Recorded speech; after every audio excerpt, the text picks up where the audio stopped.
একদিন একজন গরিব লোক রাস্তায় 10টি টাকা পেল। সে ভাবতে লাগলো, এই 10 টাকায় কি কেনা যাবে।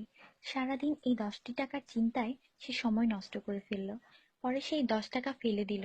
সে বলল, হে আল্লাহ, এই 10 টাকার জন্য আমি আজ সকাল থেকে আপনাকে একবারও স্মরণ করিনি। সেই সব লোক আপনাকে কিভাবে স্মরণ করে যাদের লাখ টাকা আছে? আল্লাহ সুদ হারাম করে দিয়েছেন, আমরা ব্যাংক বানিয়েছি।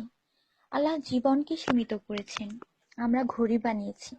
আল্লাহ পর্দার হুকুম দিয়েছেন, আমরা টিভি, ডিভিডি, ডিশ দিয়ে বেহায়ামি সর্বসাধারণের জন্য করে দিয়েছি।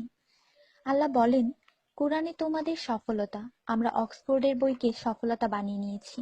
আল্লাহ মিথ্যা বলা নিষেধ করেছেন, আর আমরা এপ্রিল ফুল পালন করা শুরু করে দিয়েছি। আল্লাহ বৃদ্ধ বয়সে মা বাবার সেবা করতে বলেছেন, আমরা বৃদ্ধাশ্রম বানিয়ে ফেলেছি।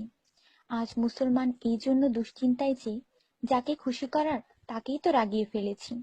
দয়া করে সবাইকে ফরওয়ার্ড করুন, কারণ নেকির দাওয়াত দেওয়ায় নেকিকারীর সমান সওয়াব পাওয়া যায়। একটু ভাবুন, আজান যখন হয় তখন টিভির ভলিউম কমানো হয়, কিন্তু নজর টিভিতেই থাকে। আর মনে মনে বলি, আজান যাতে তাড়াতাড়ি শেষ হয়। এটাই কি আজানের মর্ম? আপনি নিজে আপনার মনকে প্রশ্ন করুন। আজানের জবাব দেওয়ার চেষ্টা করুন, যাতে মৃত্যুর পর কালিমা তাইয়্যিবা আমাদের নসিব হয়।